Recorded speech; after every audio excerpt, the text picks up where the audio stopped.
Hi guys, Rex here. Whether you're a seasoned player or pushing into higher MMR, mastering a hunt's deeper mechanics gives you a serious edge. Here are 10 advanced tips and strategies to help you win more fights, make smarter plays, and catch your enemies off guard. Number 6 will probably surprise you, but without further ado, let's dive into it.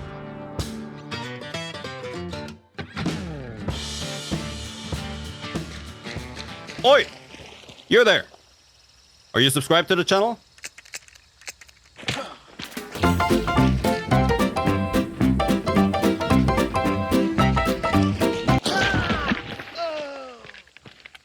Don't be a clown. Subscribe now. Number 1. Cycle reloading. Some weapons in Hunt perform partial reloads, meaning they'll eject a chambered round every time you reload, unless the weapon is completely empty. This includes rifles like the Mosin-Nagant or the Specter shotgun, which have reload systems that always eject the current round when starting a reload. If you're not careful, this mechanic will easily lead to wasting a lot of ammo. To avoid this, you can hold the trigger after firing to keep the bolt or action open, then press reload to insert a new round before cycling it closed. Alternatively, you can just tap reload immediately after firing, as both methods prevent wasting a live round. If you want to reload freely without worrying about it, just take the bullet grubber trait. It lets you catch the ejected round midair and put it back into your ammo pool, saving every bullet. If you decide to hold off on reloading to conserve rounds, that works too, but it means you'll be stuck with less ammo loaded and could end up reloading mid-fight, which isn't ideal. Number 2. Ammo stacking and weapon looting. Ammo in Hunt Showdown is tied to specific types, and weapons will share the same ammo pool if the ammo type is an exact match. For example, a compact ammo primary and a compact ammo secondary will share ammo only if they both use regular ammo or they both use the same special ammo type. Each weapon has a total ammo capacity, which is split between what's loaded in the weapon and what's stored as spare ammo. You can see this clearly in the item details menu. Take the Sparks for example. It only loads one bullet at a time, but it gives you a large spare ammo pool. That makes it great for stacking extra long ammo for another weapon. Then you got something like the Mosin-Nagant Extended, which holds a lot of rounds in the gun itself, 15 total, but still gives you 10 spare bullets on top. So if you equip the Obris alongside say a Mosin-Nagant Aftermath, you can carry up to 25 rounds total by just having the Obris in your loadout. That's a big deal for the Aft though, which burns through ammo fast and doesn't have a big ammo pool itself to begin with. You can also loot ammo from weapons on the ground, even without picking them up permanently.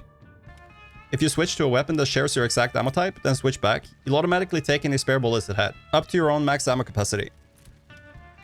For example, if your Aftermath is missing 10 rounds, and you switch to a fully stacked Sparks on the ground, then back again, you'll now have those 10 extra rounds added to your ammo pool. Mastering how ammo stacking and weapon looting works means fewer reload problems and way more flexibility in extended fights, especially when using high consumption weapons like the Afto. Number 3. Explosives and fire mechanics. A recent update made a big change to how explosives behave in Hunt, and it opens up some crazy new tactics. Now, explosives will instantly detonate if they come in contact with fire. That means you don't have to wait for the fuse, the explosion is immediate. For example, if you throw a dynamite stick directly at a lamp, it'll break the lamp, ignite a fire, and then instantly detonate the dynamite. You can also shoot a lantern to create a fire on the ground, then throw an explosive into the flames. It'll blow up as soon as it touches the fire. Another option is to throw a firebomb first, then follow it up with your explosive. As long as there's fire on the ground, your explosive will trigger on impact. And yes, this even works with flares. Tossing an explosive right onto an active flare will trigger it immediately. It's fast, brutal, and most players don't expect it. Using fire to set off your explosives lets you surprise enemies and score kills while the fuse timer would be too long to score a kill. It's an excellent way to catch people off guard, and a ton of fun as well. Number 4. Predicting repeeks. Repeeking is one of the riskiest habits in Hunt, but it's also one of the most predictable. We all do it sometimes. Take a shot, land a hit, and instantly peek again, hoping to finish the kill. But if the enemy knows you're going to repeek, it's an easy way to get dropped yourself. Here's the thing. Most players can't resist going for the follow-up shot after they land that first hit. They know their opponent is low, and they're confident that one more shot will finish the job. You can use that to your advantage. If you get tagged, but you're not at immediate risk of dying, and you're confident in your aim and reaction time, instead of running for cover, just hold the angle. 9 times out of 10, they're going to repeek, and when they do, you'll be ready with a clean headshot. It's a risky play, but when you pull it off, it completely flips the fight, and punishes players for being too aggressive after landing a shot. Try it in your next match. You'll be surprised how often it works, especially at higher MMR where players get greedy for quick kills. Number 5. Medkit Mechanics. A lot of players, especially new ones, make the mistake of stopping burning or bleeding first, then healing afterwards. But that takes time, and leaves you vulnerable with low health longer than necessary. Instead, just use a medkit. Medkits will automatically stop burning or bleeding and heal you in one action. It's faster, cleaner, and gets you back in the fight much sooner. If you've taken the Physician trait, the Medkit heals even faster, which makes this even more effective during hectic fights. And if you combine that with Surefoot, you can sprint while using the Medkit, allowing you to heal, remove status effects, and run for cover all at the same time. This combo lets you break line of sight, avoid follow-up shots, and recover while repositioning, which is a huge advantage compared to standing still and manually stopping the bleed first. Get used to reacting with the Medkit instantly. It's faster, safer, and the smartest way to stay alive under pressure. On the side note, good keybinds go a long way, and I've covered all of that in my settings guide if you're interested. Number 6. Recovery Shot Utility. Recovery shots are usually thought of as just a way to restore one missing health chunk, but there's a hidden mechanic that most players completely miss. When you use a recovery shot to bring back a lost health chunk, it will also remove any active status effects at the same time. That includes bleeding, poison, and even burning. As long as you're restoring a missing health chunk, the effect is instantly cleared. It's a really clutch option if you're burning, bleeding, and under pressure. Instead of scrambling to stop the effect, just pop a recovery shot and get both health and relief in one action. It's a subtle mechanic, but one that can buy you crucial seconds when everything's going wrong, and most enemies won't expect you to bounce back that fast. Number 7. Beetle Tactics. Stalker beetles are way more dangerous than most players realize. Each one deals 50 damage and causes both bleeding and poison, which not only adds tremendous pressure, but also prevents healing while the poison is active. If you run the Pain Sense trait, you'll see the outline of any hunter that your beetle hits, making it much easier to land a follow-up beetle and secure the kill. And yes, triple Stalker beetles can absolutely wipe a hunter in seconds. Just keep in mind that beetles will detonate each other if they explode too close together. You can also turn a beetle into a flying bomb. Throw a sticky bomb onto a Stalker or fire beetle and fly it at an enemy. If you detonate the beetle early, it will set off the sticky bomb instantly, skipping the fuse time and usually scoring a kill. This is also possible with the choke beetle, but since it creates a choke cloud when it explodes, you'll have to let the fuse run its course instead. You can use the same trick to heavily damage Rotjaw from a distance before she's alerted and goes underwater, as you can see in this clip. This can be very useful if you're under pressure and you need to kill her quickly without exposing yourself to enemy teams. And finally, beetles now support Remedy. Normally, Remedy lets you use Darkside to fully heal your team when interacting with another trait spur. With a beetle, you can now use Remedy remotely, keeping your hunter completely safe while still triggering the full team restoration. Beetles aren't just for recon anymore. They're damage dealers, utility tools, and healing support all in one. Number 8. Satchel Strategies. Dark Dynamite Satchels are basically massive dynamite bundles with a huge blast radius, and they can be triggered remotely through Darkside. You can stick them to almost any surface, making them incredibly versatile and deadly. A recent update made them nearly silent, which makes them incredibly hard to detect, unless your enemy has the Vigilant trait. And honestly, in the current meta, Vigilant is almost a must pick because of this.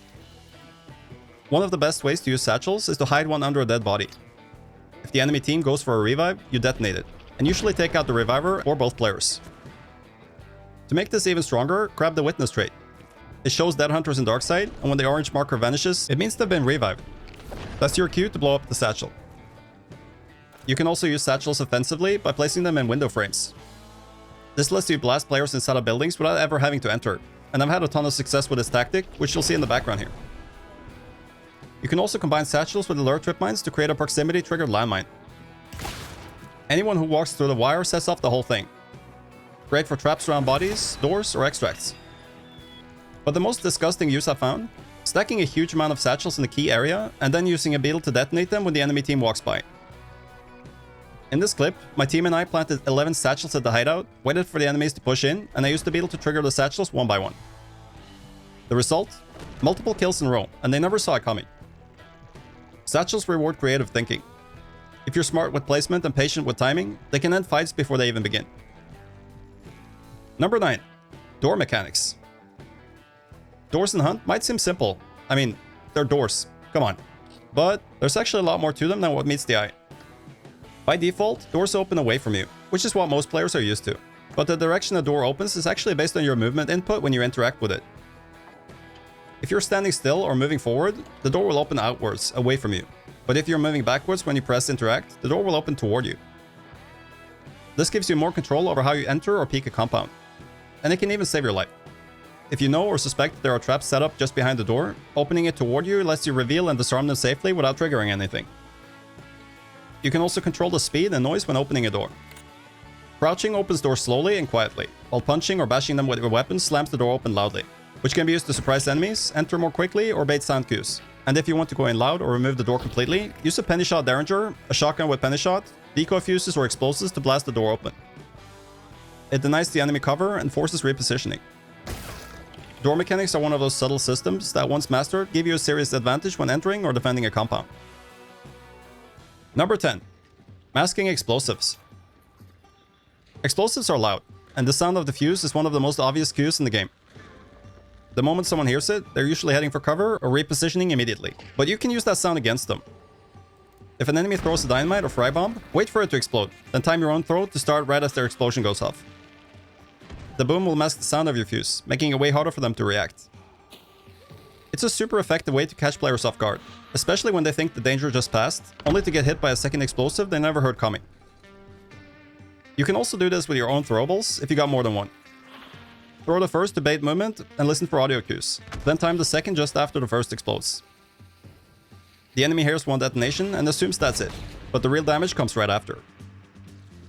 Sound masking with explosives is one of those advanced tricks that can turn a predictable tool into a deadly surprise, and in high tier fights, that kind of edge matters. As we wrap up this video, I'd love to hear your thoughts. Did you learn something new? Let me know in the comments, and feel free to share your own tricks too. If you enjoyed the video, a like goes a long way, and if you want more guides, gameplay, or breakdowns like this, consider subscribing as well. Thank you for watching, and until next time, I'll see you in the bayou.